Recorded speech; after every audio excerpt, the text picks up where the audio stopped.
Olá, nada no mundo é certo, exceto a morte e os impostos. A frase é do presidente americano Benjamin Franklin, mas para o brasileiro que trabalha em média 149 dias por ano só para pagar impostos, essa frase sintetiza uma dura realidade.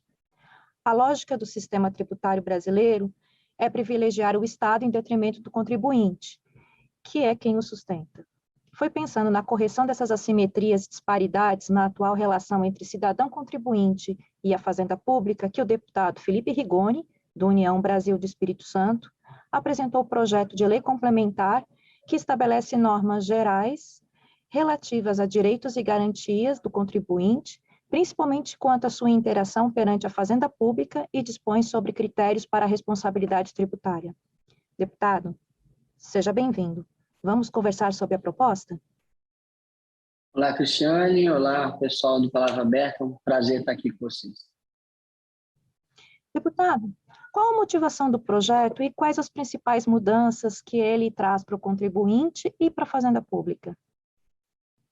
Veja, como você disse no início, o projeto ele tem a motivação de corrigir uma série de distorções, de abusos que acontecem por parte da autoridade tributária, normalmente a Receita Federal, Estadual ou Fisco Municipal, né?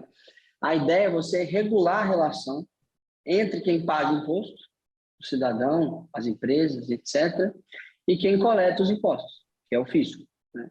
Hoje, a gente sabe que a gente até tem a impressão de que existe uma presunção de má-fé quando a Receita vai lidar com algum pagador de impostos. Então, o que a gente coloca no nosso código, um código muito extenso, tem uma série de mudanças que são feitas, o que a gente coloca é um novo tipo de relacionamento, uma série de previsões para que o pagador de impostos tenha previsibilidade na hora de lidar com a Receita, né? O que a gente faz, né? Hoje em dia, o que acontece muito é que quando você vai ser autuado, fiscalizado ou questionado pela Receita, não existe um processo de defesa que você pode recorrer, né? Você não pode nem sequer questionar, muitas vezes, o que está sendo feito contigo. Ou seja, vamos supor que a Receita vai lá, faz uma autuação e te impõe uma multa de R$10.000, você tem que pagar essa multa em 12 horas. Se você não pagar, seu CNPJ, sua inscrição estadual está cancelada. Isso acontece muito no Brasil. O que a gente coloca é que, não vai poder mais cancelar a CNPJ, suspender a inscrição estadual sem um julgamento de um tribunal colegiado. Ou seja, vai precisar, de fato, de um processo de julgamento. E segundo, e talvez mais importante ainda, a gente cria um processo de defesa, né?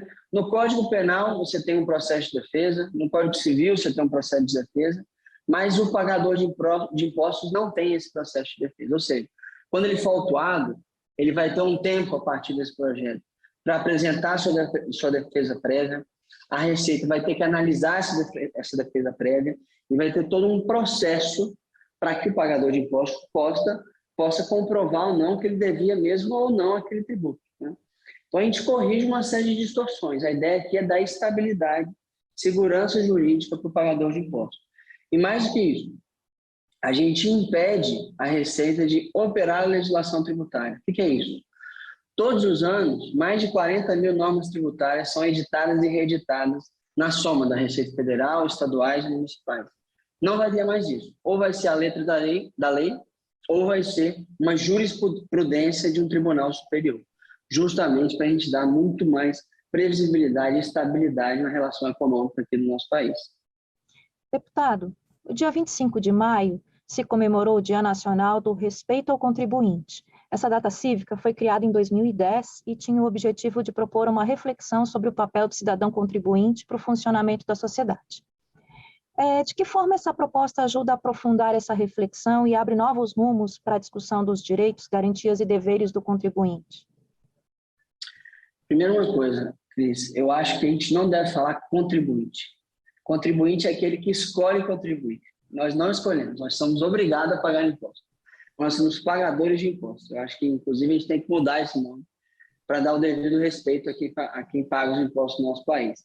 E segundo, o que essa proposta faz? Ela dá, de fato, direitos ao pagador de impostos, como existe nos Estados Unidos. Lá nos Estados Unidos existe o Taxpayer Bill of Rights, que é a Carta de Direitos do Pagador de Impostos. A OCDE quase inteira tem um Código de Defesa do Pagador de Impostos, para você proteger o bom pagador de impostos de qualquer tipo de abuso por parte das receitas, e a gente sabe o que acontece. O mau pagador de impostos continuará sendo julgado, punido e preso nos casos necessários. Mas o bom pagador de impostos vai ter sua vida mudada, porque vai ser muito mais estável, a relação dele com a receita, com o fisco, vai ser muito mais previsível. Deputado, essa proposta conta com a coautoria de mais 31 deputados, e ela está sendo chamada de Código de Defesa do Contribuinte. Mas acho que pagador de impostos é um termo melhor. Na verdade, ela está sendo chamada de Código de Defesa do Pagador de Impostos. A gente até mudou isso na lei. Ok. No entanto, ela recebeu algumas críticas no sentido de que alguns acreditam que ela torna fragmentada a discussão sobre política tributária e que ela aborda de modo desarticulado a lógica da legislação. E aí criticam que ela pode gerar alguma insegurança jurídica. Até que ponto essa proposta seria um paliativo a uma reforma tributária mais ampla, ou ela seria um passo necessário para estruturar uma nova lógica tributária? Ela é um passo super necessário para estruturar uma nova lógica tributária, porque ela não é uma reforma tributária, ela não trata de tributos, ela não trata de alíquota, de forma de cobrança, etc. Ela trata do processo no qual os impostos são cobrados, recolhidos e as fiscalizações acontecem. Nós estamos falando aqui da relação entre o pagador de impostos e quem coleta os impostos, né? Não tem a ver necessariamente com a política tributária do governo, tem a ver com o processo de coleta tributária, justamente para você dar mais estabilidade para o pagador de impostos. E com a aprovação da urgência no plenário, quais seriam os próximos passos e quando a gente pode esperar pela proposta estar já válida para o cidadão? Olha, o relator já foi definido, o deputado Pedro Paulo, do Rio de Janeiro, um deputado super competente. Nossa luta é para que a gente consiga aprovar isso em plenário na Câmara até o fim deste semestre legislativo. Nós vamos fazer uma audiência pública muito em breve, teremos várias reuniões técnicas com os representantes da Receita, com os advogados tributaristas, com todo mundo que tiver interesse em discutir esse assunto, para a gente melhorar o texto, tirar qualquer tipo de exagero que possa existir e a gente aprovar isso até o fim do semestre, né, uma baita legislação para o pagador de impostos do nosso país. Deputado, muito obrigada, eu desejo muito sucesso com a proposta e muito obrigada pela participação. Obrigado, Cris, um abraço a todos. A você de casa, muito obrigada pela audiência e até o próximo Palavra Aberta.